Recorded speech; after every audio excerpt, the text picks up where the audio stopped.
Dating na naman ng linggo, andito na naman tayo. Hindi po yan ang nais ng Panginoon sa atin.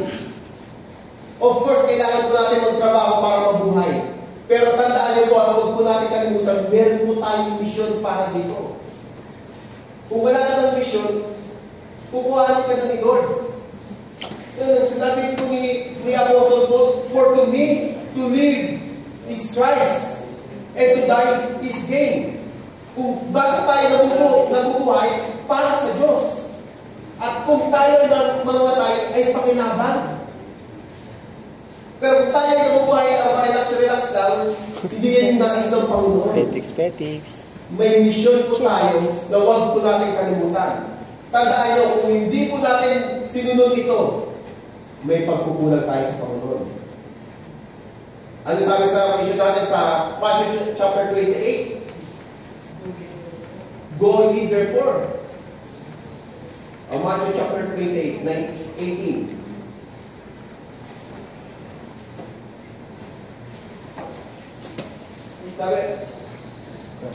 Then Jesus came to them and said, all authority in heaven and on earth has been given to me. Nang sinabi po ito, hindi po ito para sa pastor. Hindi ito para sa worker o sa leader, pero ito po ay sa bawat isa na inuutos po sa atin. Anong sabi niya? Therefore, go and make disciples of all nations, baptizing them in the name of the Father, and of the Son, and the Holy Spirit, and teaching them to obey everything I have commanded you. And surely I am with you always to the very end of the age. Meron pong misyon ang bawat Kristiyano. Ngayon, ay challenge ko sa iyo. Meron po tayong ginagamit na equal training. Na may equal training tayo sa kapurihan po ng Panginoon. Ilan sa kapagiran po natin ay gumraduate na sa first manual at kayo po ay natuturo. At yung ibang kapagiran po natin ay nagsisimula na rin. Ngayon, especially sa mga leaders, ay challenge po, magbigay po tayo ng time para dito. Upang sa ganun tayo ay maging well-equipped sa pagtuturo sa salita ng Panginoon. At ganun din sa mga baguhan, kailangan po natin na magkaroon po tayo ng puso na makinig, puso na gustong matuto sa salita ng Panginoon. Ang Panginoon ay malapit na dumating. Tandaan niyo yan. Ang mga signs na nangyayari po sa buong paligid ay malapit na po talaga na dumating ang Panginoon. Ang gera, ang kaguluhan, ay andyan na po. Pero tandaan nyo ito, kailangan tayo ay maging handa. Kailangan maging handa tayo. Meron po tayong mission na dapat nagampanan.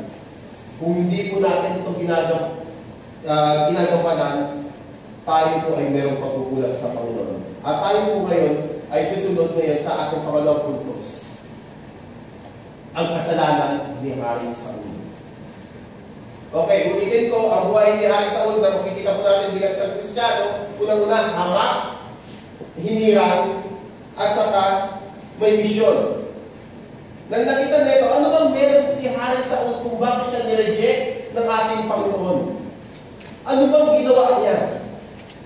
Nang sinasabi po sa verse 22,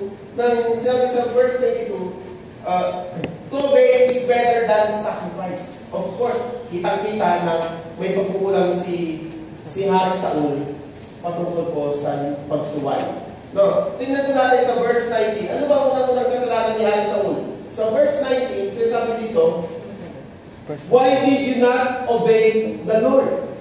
Ito mismo si Haring Saul ay hindi sumunod sa kautusan ng ating Panginoon. Kaya nga napakahalaga po ang pagsunod Napakahalaga na kailangan sundin natin ng buo-buo kung ano yung inuutos niya. No, sinasabi dito, hindi. Sinunod ko naman.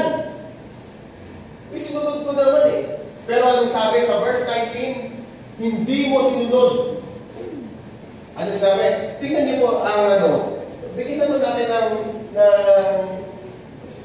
ng dahilan si Haring Saul.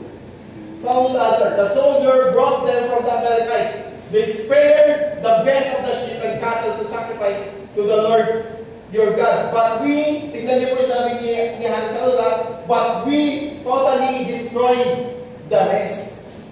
Pinatay ko lahat yan.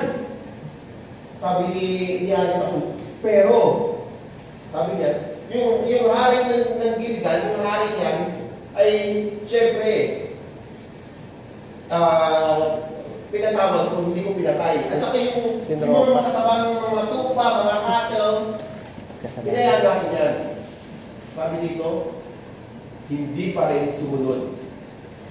No, sa atin po, madami po tayong ginagawa. No? Napakahalaga po na alamin po natin yung salita ng Panginoon. Or else, kung hindi po natin ginagampanan, hindi pa rin tayo sumusunod sa ating Panginoon. Tingnan po natin na yung mission na meron po tayo, kung hindi po tayo sumunod na yan, tayo agad ay nagkasala sa ating Diyos. Unang kasalanan ni